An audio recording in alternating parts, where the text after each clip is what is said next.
yeah, that, it's a really, really terrible thing that they may have done, but does that nullify their existence as a human being? Does that take away all of their humanity? Are they irredeemable? Are they not worthy of being heard or even engaging with on any level anymore? Do we just lock them in a cage and forget about them forever?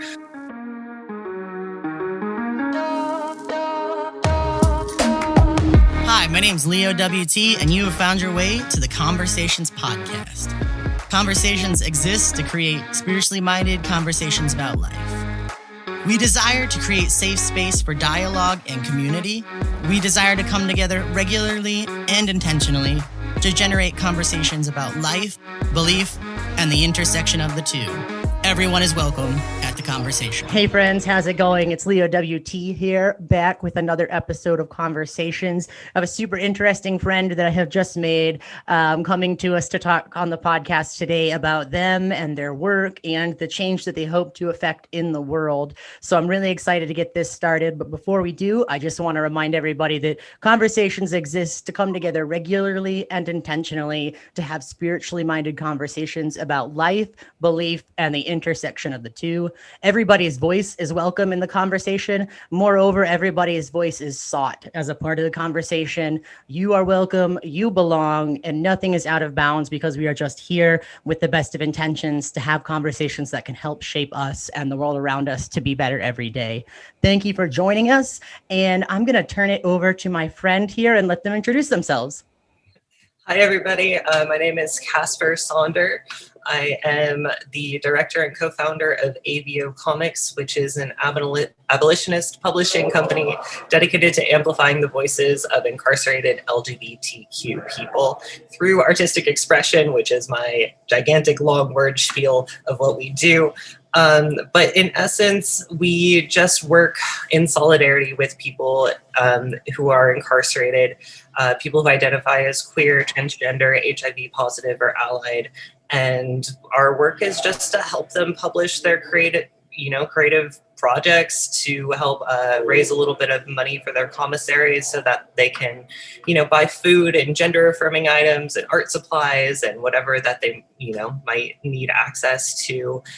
We also do a ton of advocacy work on behalf of our contributors. So we help people file grievances. We help people access medical care. I'm on the phone with wardens almost all day, every day, which is super fun for me. Just kidding.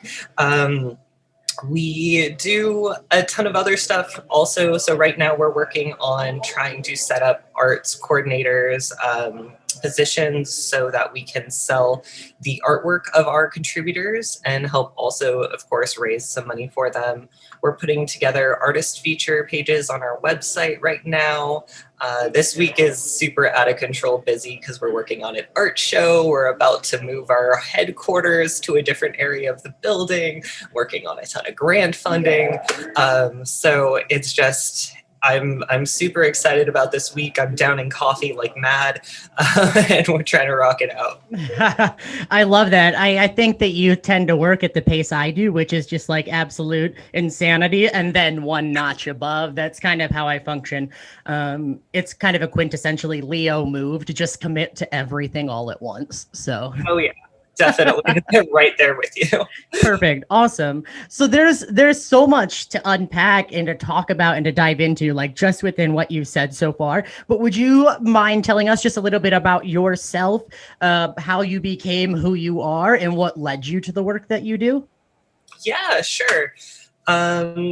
What led me to this point in my life? Oh, that's a hard question. Right. That's its own podcast. Yeah.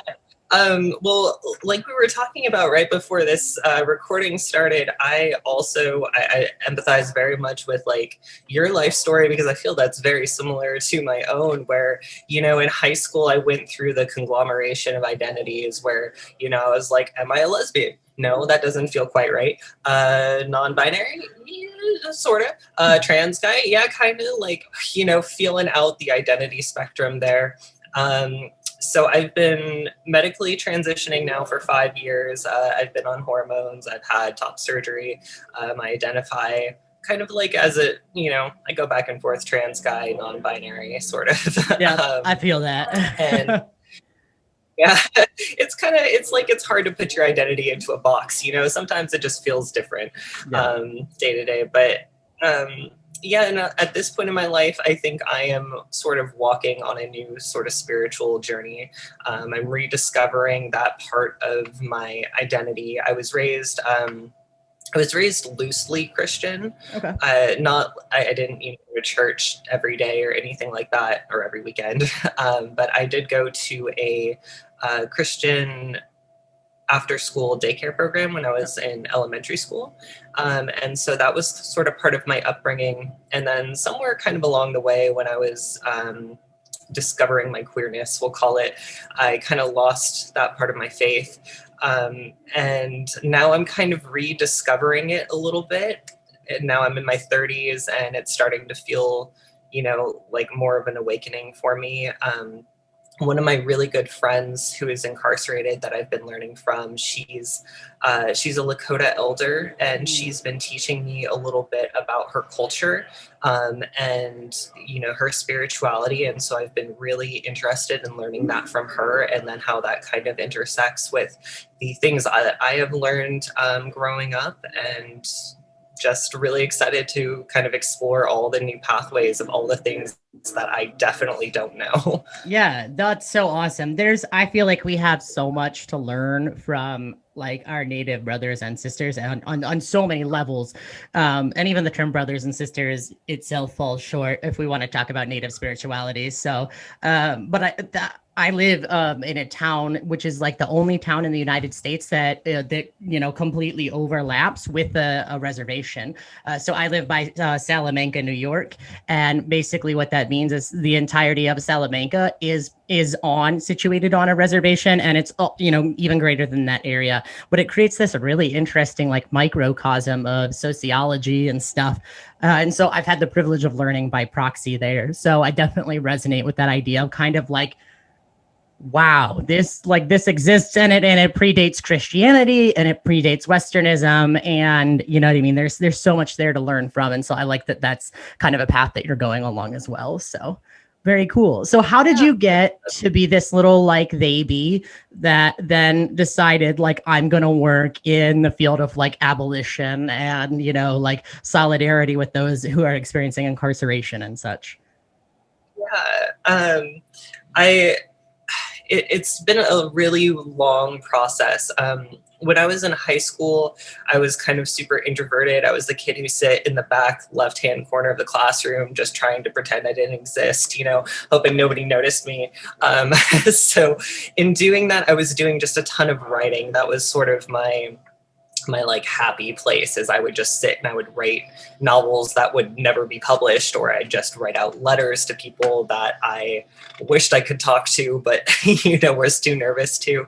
And I started pen paling with people when I was in high school. So I found a couple different pen pal sites, and I started sending letters to people out on different areas of the world.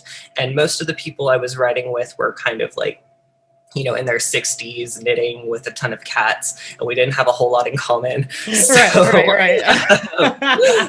It was fun getting to know, people's life stories and stuff from other parts of the world, but it wasn't really like forming, connections with my community and stuff. So I found at the time I was 16 or 17, I found this website called writeaprisoner.com. And this was prior to, I think, like the start of Black and Pink and other organizations that link up pen pals with incarcerated people. It's pretty much like the only website I could find geared towards this sort of thing. And on their website, there was only one other person listed who said that they were LGBT. And so I took a chance and I was like, okay, we're roughly the same age. This person was like 19-ish at the time. And so I sent them a letter. And I was like, hey, this is kind of the first time I'm doing this. I feel really awkward, but I just thought I would reach out and see, tell you a little bit about myself, see what happens. And they sent me back a letter, and we've been writing now for 12 years, I think. Oh, wow. And she's one of my closest friends in the entire world. when I started writing her, her pen pal profile listed her as a gay cis boy. And over, I don't know, maybe 5 years after we started writing, we both, were talking a lot about trans stuff. And she was like, I think I'm trans. And I was like, I think I'm trans. And so we ended up actually transitioning at the same time. I had to petition the Department of Criminal Justice in Texas at the time to help her start hormones. Wow. And we were roughly on the same timeline for that. And so, we've just been corresponding for so long. She started introducing me to some of her friends in prison, and I started writing with them as well. A lot of them were artists, so they were sending really awesome pieces of artwork my way. And I was just collecting giant stacks of artwork that at one point I was kind of shoving underneath my bed because I just didn't have anywhere else to put them. Right. And, after sort of just writing with so many people and doing prisoner advocacy kind of work for almost a decade, I was talking with a couple of my friends who are big comic book nerds, and they thought it'd be a cool idea to ask my artist friends on the inside if they'd want to do some sort of comic anthology.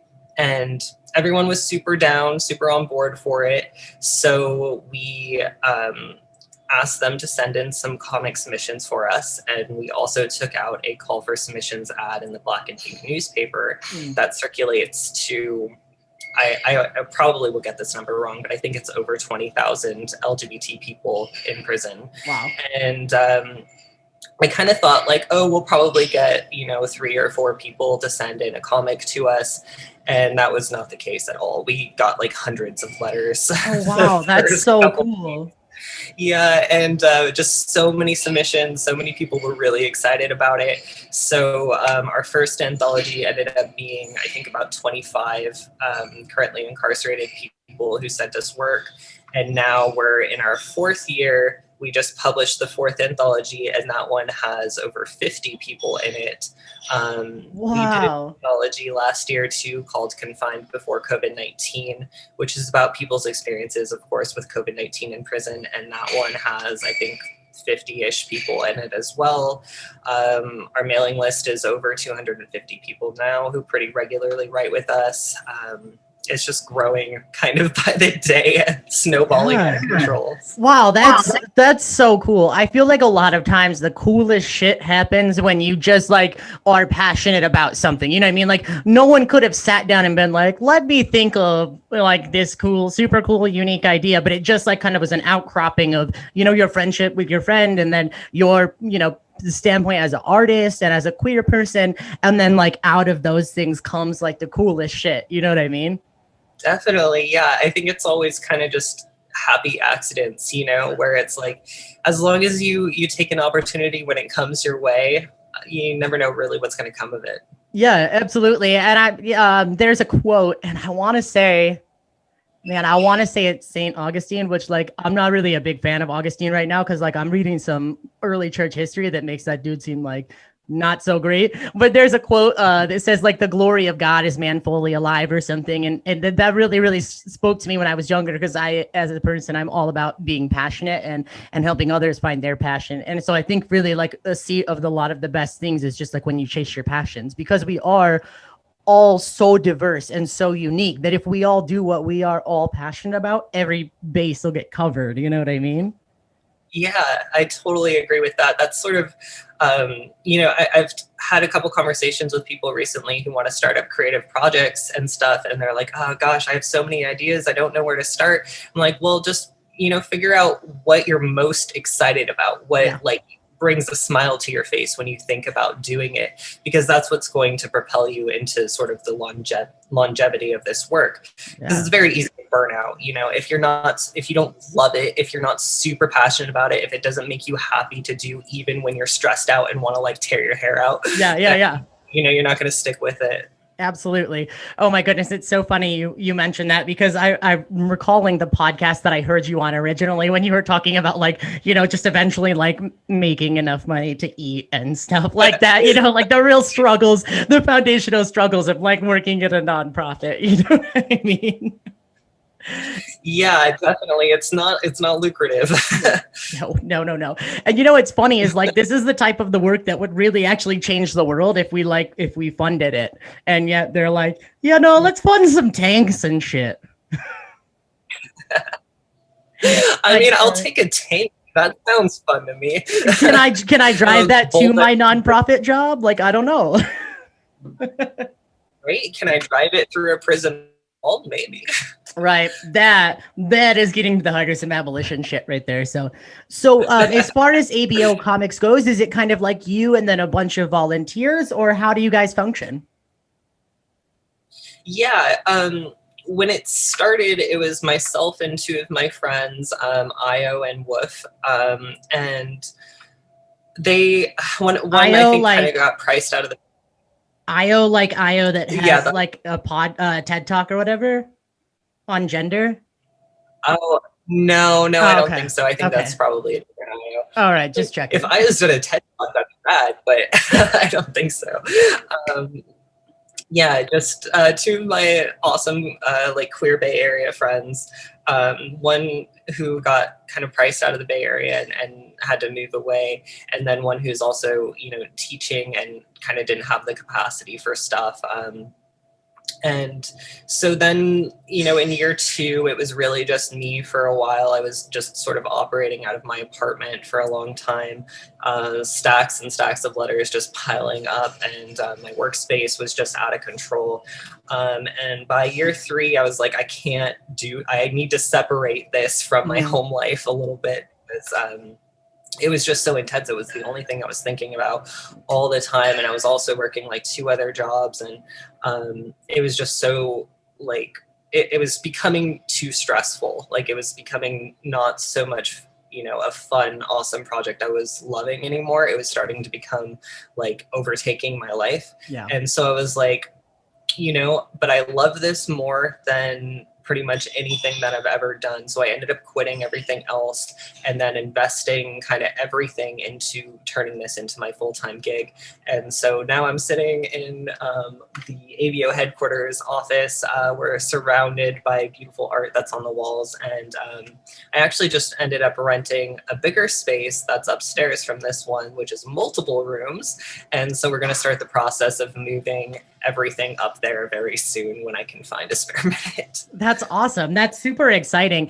I can only imagine like the amount of gaps that you're filling for, like our queer brothers and sisters that are incarcerated, because the criminal justice system, well, there's a difference between the criminal justice system and the prison system, right? But like the process from start to finish is so flawed, and so it's not even bare bones, man. It's just ineffective and inefficient, that I feel like these kind of a higher level concerns like art and, and self-actualization and mental health are not even on the top of the list, because we're not even talking about being able to get basic like healthcare needs met, So I can only imagine how much it must feel like water on super dry ground to have your presence, A.B.O.'s presence in somebody's life when they are incarcerated. I can't even imagine. I think it's mutually beneficial, to be honest. Yeah.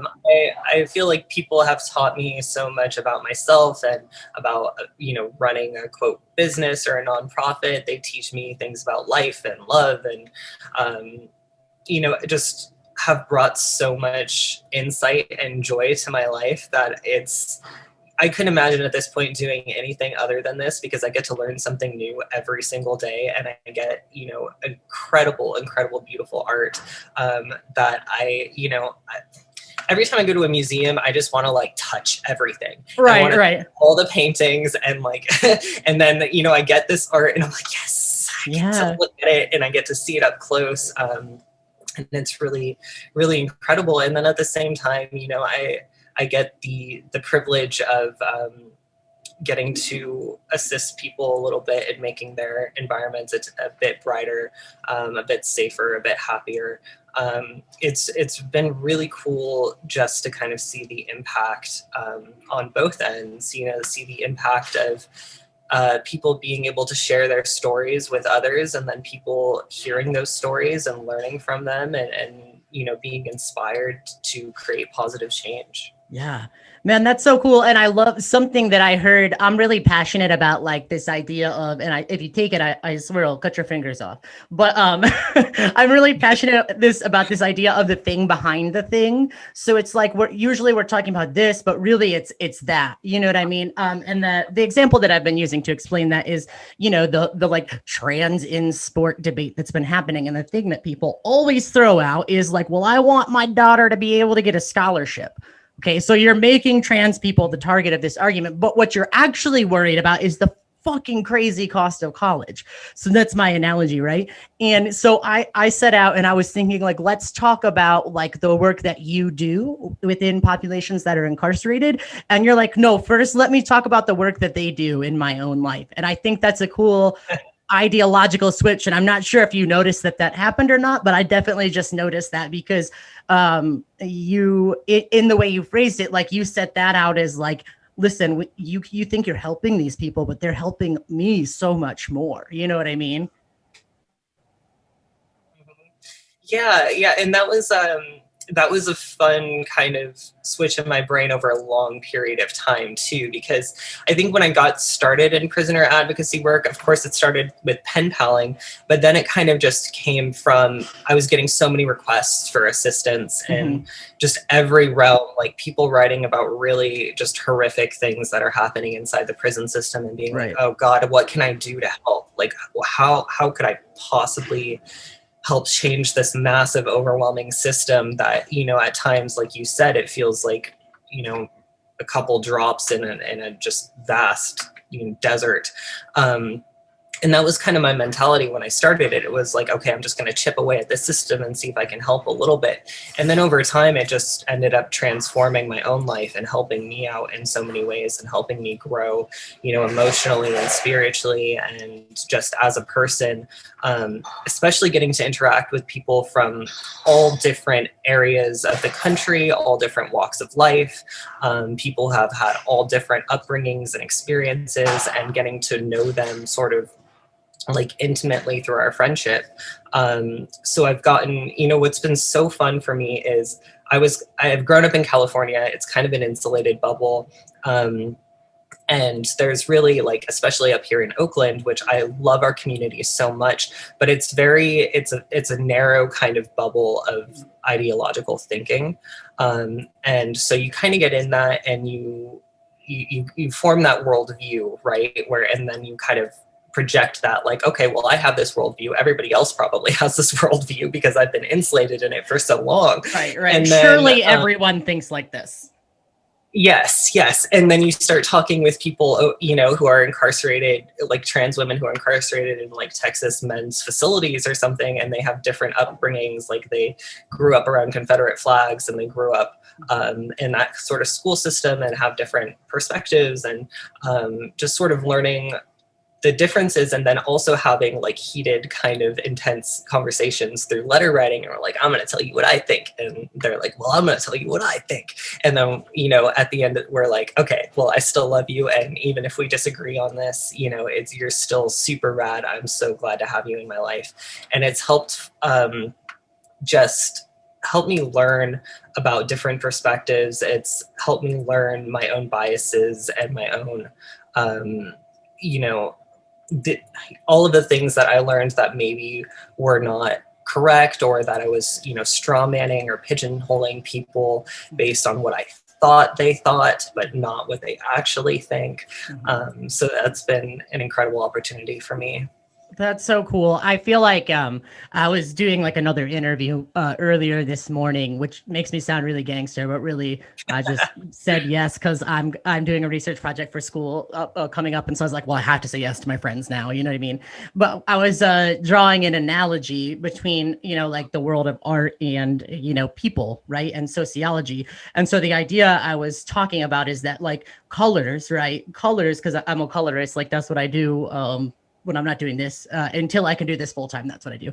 But like in terms of color, right? The way that you make the best hair colors is you place colors next to each other that are not opposite, but complementary. And I think that ideological switch in my brain, it just clicked today, right? Because the way that I become a better person is by placing myself next to someone who I am complementary to, and they are complementary to me. Because I was using that language of opposite, but that is a statement that bears with it an idea of a power structure or a power dynamic, right? But if we're complementary colors, we are different, and we are different as we are as far apart on the color wheel as we can be, but in being next to each other, we're both made brighter, right? And I think that's the coolest idea when we begin to engage with diverse people, is we get this chance to see mutual like growth from it, you know? Yeah, I really love that analogy. It just like came out of my mouth this morning. I was like, oh wow, that's kind of good. Bookmark that one.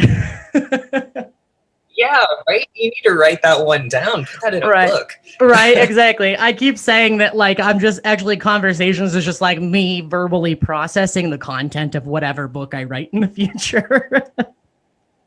So, yeah, it's good. So tell me something. Now let's talk about, we've been talking so much about, the macro kind of idea of what you've learned, but can you tell me a specific area where you're like, you learned something directly from an incarcerated person that you were in communication with? Like just something that it could be little, it could be huge, it could be little, seem little, but is actually huge, but just something that you learned where you're like, oh, damn. Yeah. Yeah, there are things, I mean, there's so many things that I've learned over the years where it's every single day is kind of a new learning experience. Something that like always, every time I think about it, it overwhelms my brain and it kind of shuts it down. And this is something I learned pretty recently after doing, over a decade of work with the prison system, is how horrific it is for people who are going through mental health issues in prison, because prisons are notoriously short-staffed. They're staffed by people who generally don't have a vested interest in actually helping the people who are incarcerated, because most people are just kind of warehoused. It's just sort of like the daily day, the I guess revolving door of like, well, this person, if they even do get out of prison, they're probably just going to come right back. So like, why even, make attempts to help better their lives or help better themselves? And so something that, I learned pretty recently that was very shocking for me was, when people are going through any sort of mental health issues, like a lot of our friends, have like psychoses in prison, and if they're going through episodes, the prison will kind of try to weed out people who are, quote, faking it, from people who are actually going through like a breakdown or something like that. So what they'll do is they'll, and this, I heard about this in Texas facilities from multiple people. What they'll do is they'll strip the person down naked and they'll throw them in an empty, cold room where the temperature is actually lowered quite immensely.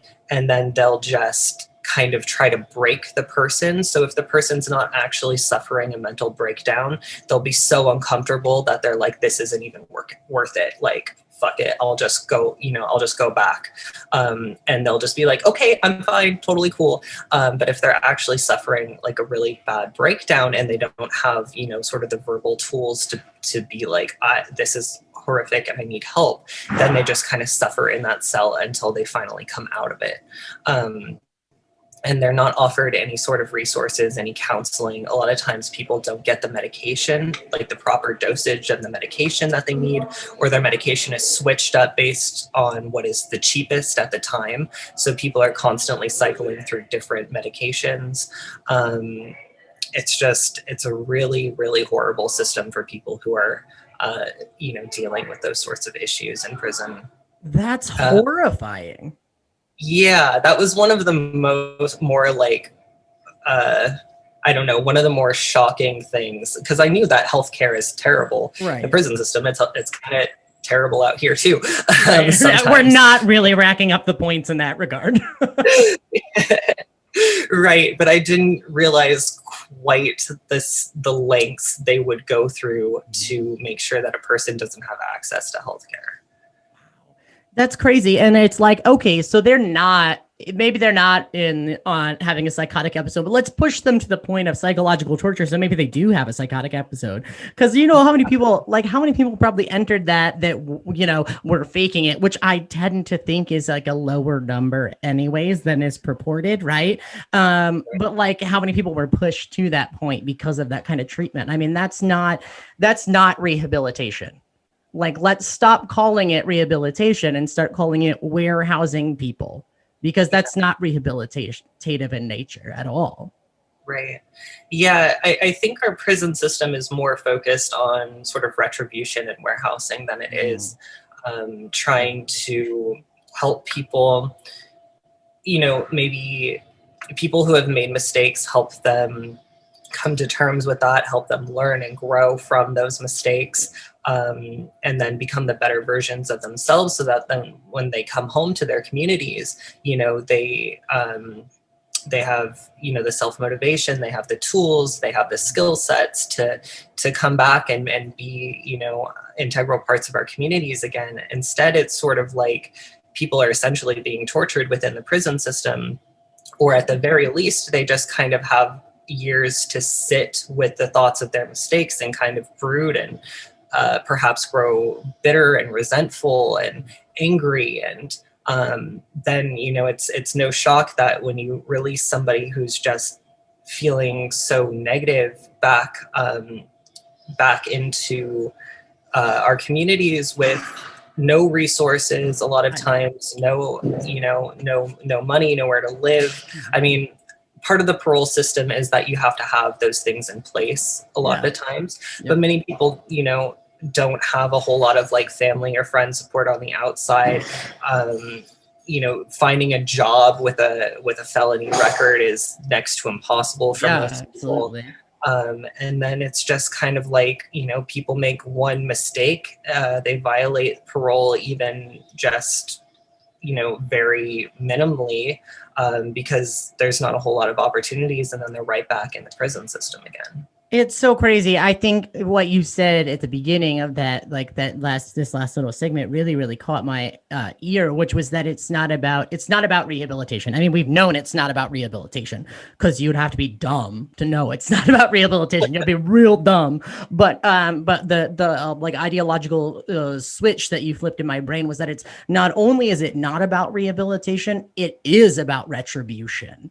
And that's absolute insanity, because it's not fair, because we make systems that stick people in impossible situations on the daily. And most frequently, they are people that are already previously marginalized. So we make the system that makes them have to choose between a rock and a hard place. And then we punish them for choosing the one that we don't think they should choose. And then we send them to a system that is like not even a rock and a hard place. It's like a hard place and a hard place. And then they're supposed to somehow come out and not do the same thing. Like that is actually like psychotic behavior. If you like anthropomorphize like the criminal justice system, that is one crazy bitch that you're talking about. Yeah, it definitely is. And you know, it's not to minimize the impact that anybody's actions may have had on another person. Absolutely. Some people have, of course, made really horrible mistakes that have impacted the lives of many other people in their communities. Yep. And everybody has to grapple with that. Like, then the people have to, of course, you know, pick up the pieces on their own, a lot of time with no help from our own justice system. A lot of victims are, you know, they don't have any say in any of it. It's sort of the law takes it out of their hands and then decides what the proper accountability is. And then it's just like, well, you're on your own after that. Yeah. But also we probably should have better conflict resolution than what my goodness. Yes. Just, you know, on both ends, it's horrific, because you put the victim through like reliving a whole bunch of things in a trial. And then you also put the person who may have harmed them through public shaming, you know, the names in newspapers, and then a public trial where then they're, you know, sentenced and incarcerated for often years at a time, and only left with the guilt and shame and no path forward to, I guess, kind of redemption, you know, where we all, I think, I really believe in a person's ability to progress and change and learn from their mistakes. And I think we should all have that opportunity to do that, no matter what mistakes we may have made in our path, in our past. And it's just being taken to such an extreme that there's no healing for the person who was the victim of a crime, and there's no healing for the person who may have been the perpetrator of it. And not to even, you know, mention all of the people who really are incarcerated on false terms or were coerced into pleading guilty when they weren't. And, you know, it's just such a clusterfuck nightmare what we currently have. That is so incredibly true, because if you look at all of those factors and you combine them, the percentage of people that are there because they should be, that are unrepentant, and, you know what I mean, like, add all those factors together, the percentage of people that are there because they should be, that are unrepentant, and that really do need to be like cloistered away from society, that number is so small compared to the number of people we got in there, right? And that's just absolute insanity to me. And like, the thing is too, I think the other insidious thing that happens with the, you know, the prison system is that all of a sudden, like, everybody's cut off from the reality of what's happening inside, right? And I think maybe perhaps that's the thread that you pull on that is so important, is a breaking down of the binary system that plays out in terms of free and incarcerated, you know? I think that's a huge, I think I would see that as a huge function, like whether or not like that's an explicit intent of your work, it would seem to me that would be at the very least an important byproduct of what you're doing, is breaking down a binary system that is keeping everything the status quo, you know? Yeah, and I think as humans, we're hardwired to see patterns. It makes a lot of sense that we want to have like a little checklist with boxes, you know, where we want to put like, okay, this person, race, gender, sexuality, criminal, not criminal, you know, religion, whatever. It makes sense that we want to categorize people in those ways because it's easy. We're pattern seekers. Right. Absolutely. But the world doesn't exist in black and white. It's, you know, things are very nuanced, very complicated, and we need to start treating people, I think, more on an individual level than just putting them again in a small little box and then writing them off and saying, well, that's the end all be all, that's all you'll ever be. There's no room for you to grow or learn or do better. That's it, you fucked up, and you know, and then we're done with you. We're done. Forever. Yeah. And it's like, well, what level of responsibility do we want to take in making our own world better? Because it's very easy to just say like, okay, you messed up. This is 100% your fault. We're going to throw you in a cage for the next couple years. And then we'll, you know, and then we don't have to deal with you anymore. Where it's like, well, if we get to know our neighbors, if we engage in our community, if we take some level of responsibility for not the actions of others, but for, you know, being in each other's lives and making sure that they have a support system and that they can come to you if they need you. You know, they have somebody that they can come to in an emergency or in a crisis or in just to have somebody to lean on, you know? And that kind of ties back to like the spirituality thing a little bit, because for you know, hundreds of thousands of years, we had very close-knit communities. You know, through like technological advancement, for all of the incredible things it's done, it's kind of separated us in a lot of ways. It's brought us closer in some ways and separated us in a lot of ways. Like you know, when I was living up here, I didn't know, when I first moved up here, I didn't know my neighbors. I didn't take the time to go over to them and learn their names and, you know, be like, hey, let's have a barbecue in the backyard and let's, you know, become friends so that, you know, we can grow our community and kind of have people to rely on. And that's something that, you know, churches were very integral in for a super, super long time, is just not only the religious spirituality element, but the community element. And now, you know, it's like So many of us just don't know each other anymore, or take the time to get to know each other. Yeah, no, I agree. I think that there's a forthcoming thesis or paper or book or something on the topic of like our inability to think critically and to engage in critical dialogue as a society. And I think you can see that really play out when you talk about like society's move from like a tribal and communal thing, which, by the way, in those settings, there were no police. Like if we just want to drop boop that little nugget, right? Like there was no police. Boop. Anyways, but we've moved away from that setting of a society to a really separated and disjointed society where we can't engage in critical conversation with others around us because we don't have a rapport that supports that critical conversation. And so in that lack of critical thought and in that lack of connection, you can see the systemic fractures. You can see exactly how we got to a point where our civil discourse is in the shitter, like it is right now, because we don't have that connection. We don't have rapport.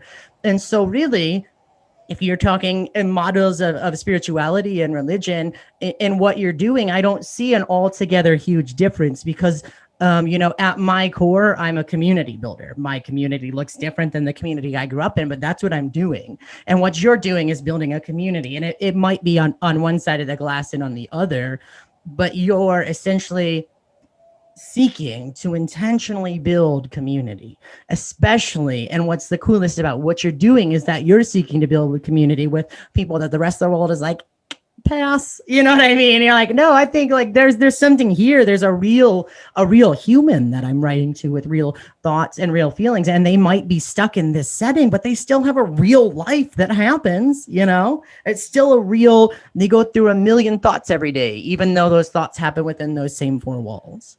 Mm-hmm. Yeah, it's exactly that. People who have been quote written off and discarded, and a lot of our folks, when they receive a letter back from us, they've written that like, oh, you're the first outside person I've talked to in 15 years. Like maybe it's the first visit that they've had since they've been incarcerated. It's the first like connection outside of people who are in prison with them and guards that they've had in a really long time. And having that sort of connection outside of the walls, because that becomes people's entire world, that's all that they see. And it can become really like disassociating when you exist in this like microcosm of just brick and exactly what to do and when to do it all day, every day. It starts to form an association in your brain, or this is what I've been told, at least for some folks, that like the outside world is just kind of like this nebulous, artificial, unreal place. And so to have that, kind of connection on that walls brings it sort of back to reality and gives people like, okay, wait, I have something to strive for because I want to go back to that. I want to work on becoming the best version of myself that I can be and work towards getting back out into that world. And, having people that they can connect with, that they can write with, that, are like, I'll be here for you when you get out and we'll do the best that we can together. I think that has been really helpful for a lot of people. Yeah, and it would seem to me that that's a two-way street. To circle back to what you were saying in the beginning is, I think sometimes like in our cloistered worlds of like queer culture, this happens in queer culture all the time, where like it's this like kind of pseudo like overly intellectual, like, well, we are queer, so we are you better because you're just limited in your mindset, you poor heterosexual cisgendered person or whatever. Or it happens in academia where you get inside that bubble. So the bubble in the way I'm speaking, the bubble isn't prison, but it's still an ideological bubble. And so by also dialoguing with people who are incarcerated, we're coming out of our own bubbles as well, because we have to integrate their experiences into our reality. And in that way, it begins to heal some of the systemic fracturing that I think that we have, that you mentioned a couple of minutes ago in our world in general, right? Like you're healing this systemic fracture because like, this exists. Like you might not see it because it's behind a wall, but it is absolutely as much a part of our modern day reality as me going to, Starbucks and getting a coffee is, right? It's all equally present and equally relevant. We just aren't seeing it from our perspective. And so in much the same way, like, you know, my experience or my understanding of prison is nebulous, as is someone who's been incarcerated or in the correction system, especially if you look at people who are engaged really young. You know, their understanding of my life is going to be as nebulous as my understanding of their life, unless we talk to each other, you know. Exactly. And I think, especially with just the political discourse of our current climate, there's so much, I guess, a fear of talking to people you perceive to kind of be the enemy or like the baddie, you know, like the oppressor. There's this the fear and anger of just even engaging with people that you perceive to be on the wrong, you know. And you know, I've had people ask me like, why do you give a platform to like murderers and rapists and all of these terrible people who have done these terrible things? And that's something that I've had to grapple with a whole lot, is like, am I giving them a unjustified platform, or am I talking to them as a human being who has made, you know, in some senses a really horrific mistake that has had a horrible impact on people's lives? Yeah, that, you know, it's a really terrible thing that they may have done, but does that nullify their existence as a human being? Does that take away all of their humanity? Are they irredeemable? Are they not worthy of being heard or even engaging with on any level anymore? Do we just lock them in a cage and forget about them forever? You know, that it's been a interesting dynamic, trying to learn, you know, where healthy boundaries are, where you know, what's quote justified and what's not. I think there's such an emphasis right now on deplatforming people for any and every little thing, and instead of like, you know, I'm a strong proponent in the belief that like, if you engage in conversation with people, you're going to find common ground and you're going to help each other learn and grow. And if you just kind of write people off and discard them as irredeemable, then we just create this system of like hostility and anger and hatred of each other, and that just further divides us. And somebody I'm like fascinated by right now, that I'm actually working on a comic with one of our contributors about. His name is Daryl Davis, and he's a musician. He's like a blues and jazz and boogie woogie musician, and he, I think, started in like the 70s and played with just a whole bunch of really incredible people. In various different genres of bands. He's a keyboard player or a piano player, and he was performing in the South with a country band, and he was the only Black person in the band and the only Black person actually in the bar. And somebody came up to him afterwards, after they played, and said like, "Oh my God, I've never seen a Black man play like that. That was incredible." And he was like, kind of uncomfortable, laughing, like, okay, you know, whatever, cool. And then they got to talking. This man bought Daryl a drink, and after a while, the man revealed he was part of the KKK. Like he had a Klan membership card that he showed Daryl, and they got to talking about this. And the central question that Daryl had always had was like, how can you hate me if you don't even know me? And after talking with this man for, I think a couple months, like they formed a friendship, you know, like this member of the Ku Klux Klan formed a friendship with this Black musician. And he ended up leaving the Klan just from getting to know a Black person in real life and realizing that his stereotypes were incorrect, and that the things that he thought he knew were so wrong, getting to know this man and developing a friendship with him. And so then Daryl kind of started up this, I don't know, project experiment of talking to people in the KKK. And over time, he got hundreds of Klan members to leave. Wow. Yeah, like by putting himself literally, like he went to Klan rallies and talked to people face to face, and then helped them realize that their prejudices and their stereotypes about Black people were incorrect. Just from like showing them a little bit of like actually listening to them and hearing their perspective, and then being like, that's not, that's not quite right, and here's why.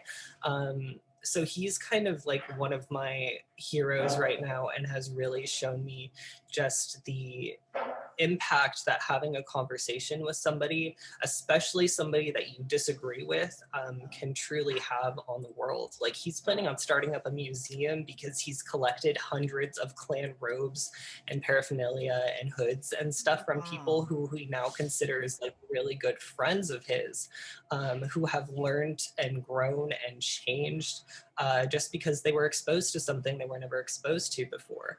And his name has been dragged through the mud. He's been canceled.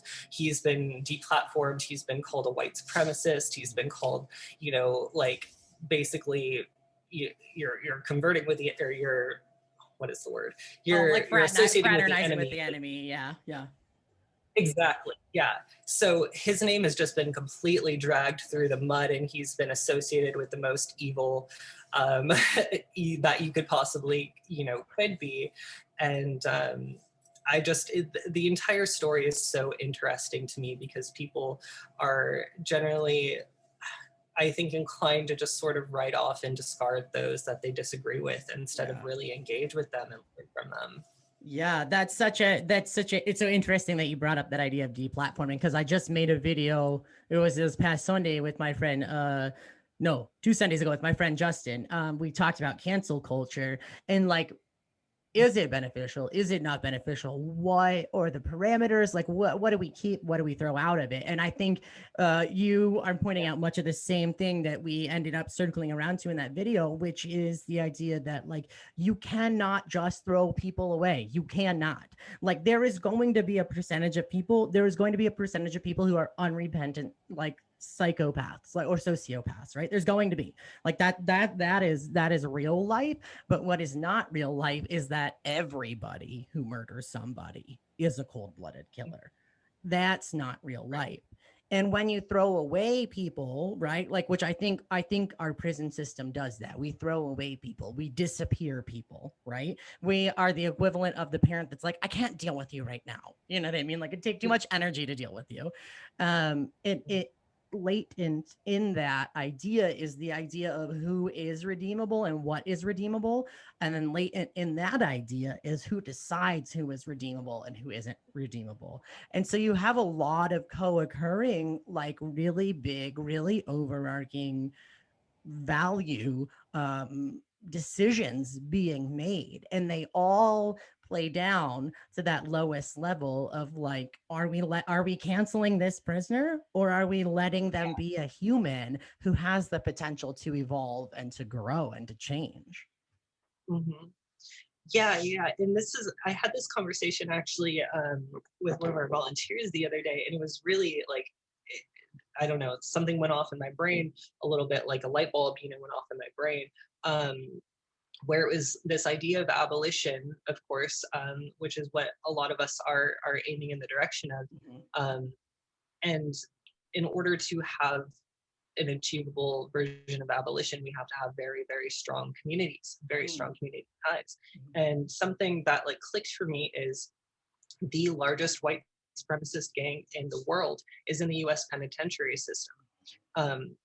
So you have thousands and thousands of white supremacist leaders and gangs in prison. And so if we're aiming towards abolition, then we have to aim towards making our communities strong and safe. And that means engaging with people that we would typically deem as, I don't know the correct word, but maybe evil. Yeah. And it's like, well, if you have abolition, a lot of people are not proponents of abolition overnight. It's building infrastructure and building communities and all of that stuff. But a lot of people are proponents of just getting rid of prisons completely and then kind of dealing with it afterwards, dealing with the aftermath. And if you release the largest white supremacist gang in the world onto the streets overnight, like, what do you think's going to happen? Like, So we need to like actually figure out these solutions. We need to actually engage with people and help change their mindset.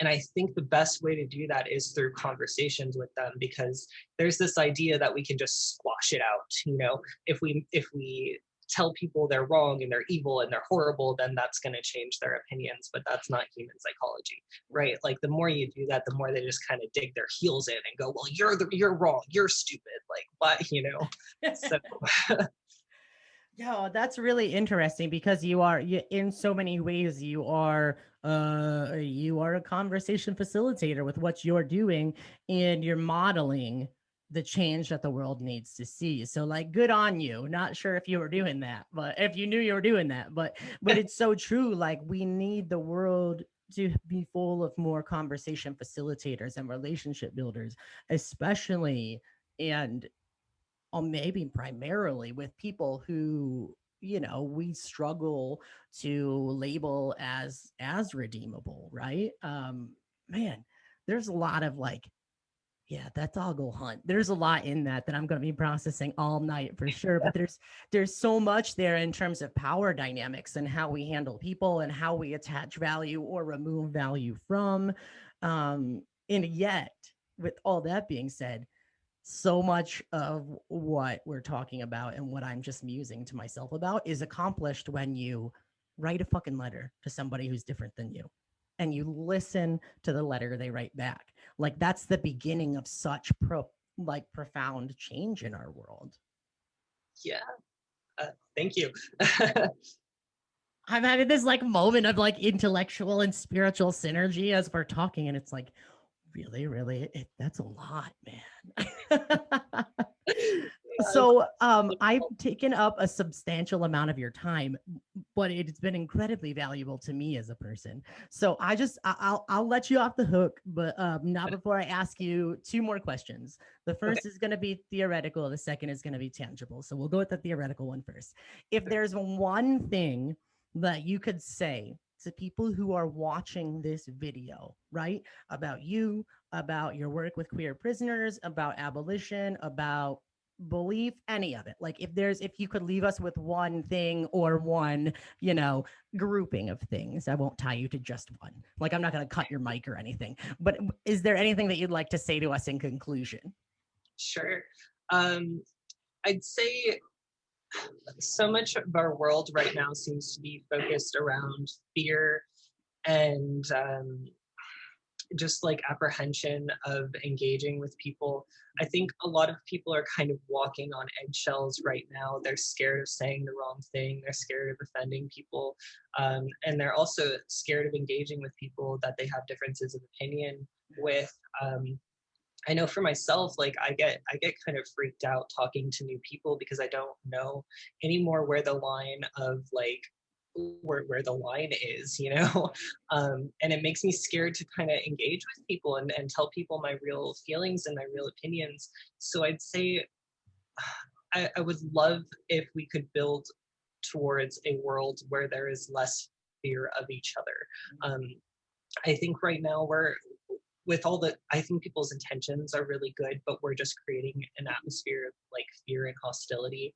And so like really just, you know, take the time to actually have a conversation with somebody that you may disagree with on something, on anything. Like have that actual conversation about the things that you disagree with about them, because I think you're going to find that you actually come to an understanding and a middle ground, and that maybe what you thought you disagreed with on them, you actually don't really disagree. It might just be a complete misunderstanding. And I think so much of this is just that we are having fundamental misunderstandings with each other that we're then turning into hatred. Yeah. You know, and you know, nothing good really comes from hating another person.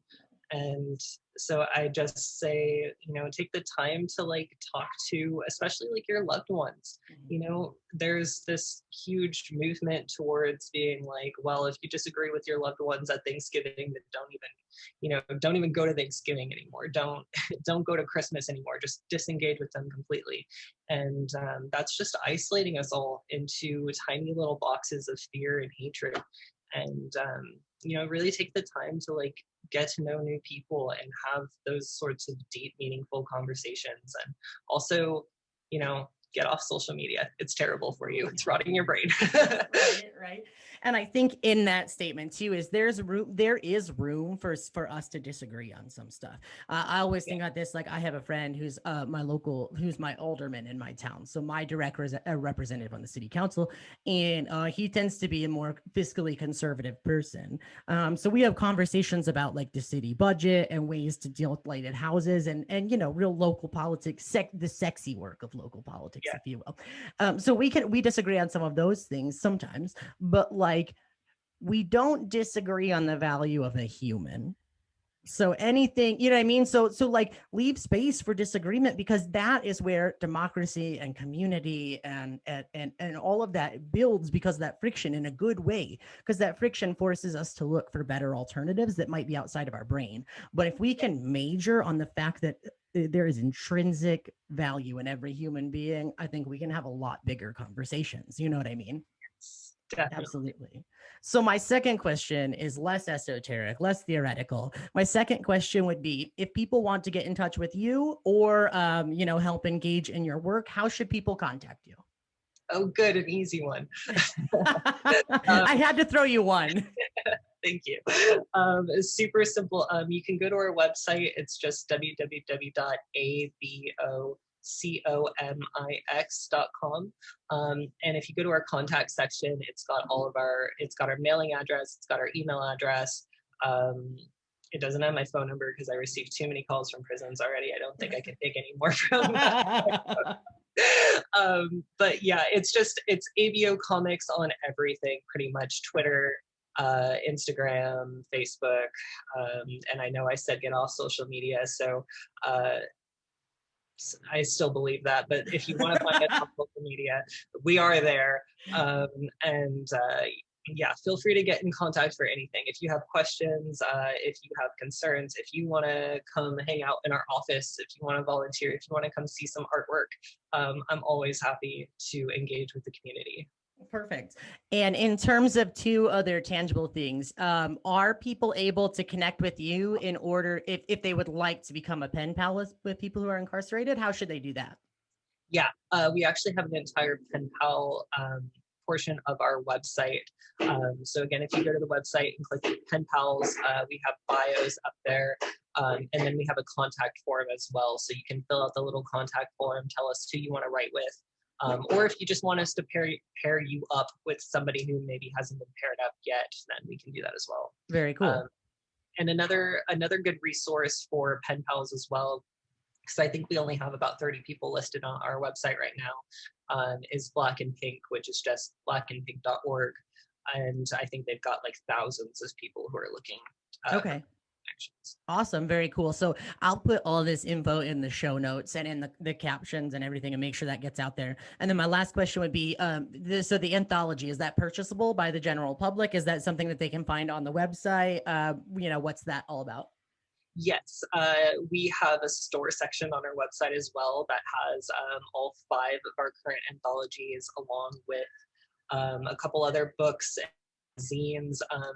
We are also in the process of listing all of the artwork that we've ever received for sale. So that's an ongoing process. Right now, we've probably got, 50, 75 pieces of artwork up on there. And then we're going to keep adding constantly. So yeah, if you want to subscribe to our newsletter as well, we'll start sending out updates for new things for sale.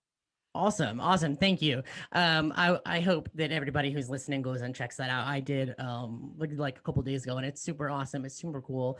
And then I know that a large portion of what you guys do also is then to give sort of those proceeds back as much as possible to help out the incarcerated individuals too. So that's a really cool I like that you guys have kind of thought about it from start to finish and then back to start again, and made it be this as holistic of a thing as possible. So, Casper, thank you so much for your time. I hope to remain friends with you and remain in contact. I think that what you're doing is so incredibly unique that there's no way that it could be construed as not insanely valuable to our world. Like, it's so cool. And it was a great time talking to you. For what it's worth, you should do more podcasts because you're really good at talking. So I don't know if that's a thing you knew, but you certainly overcame that like back left side introversion that you had in high school.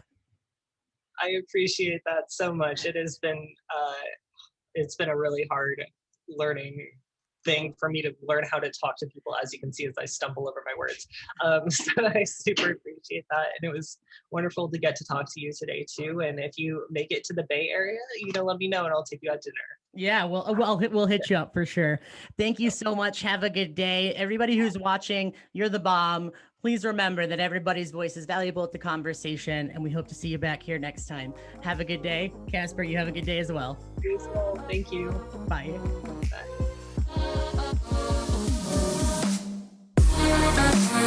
This has been the Conversations Podcast. Thank you so much for joining. If you have any questions or comments, or just want to get involved, feel free to join the conversation on social media. You can find us at Conversations Official on Facebook, Instagram, and YouTube. And please don't forget to rate, follow, and share this podcast. We're available on Anchor, Spotify, or wherever you get your podcasts. Thank you so much for joining the conversation.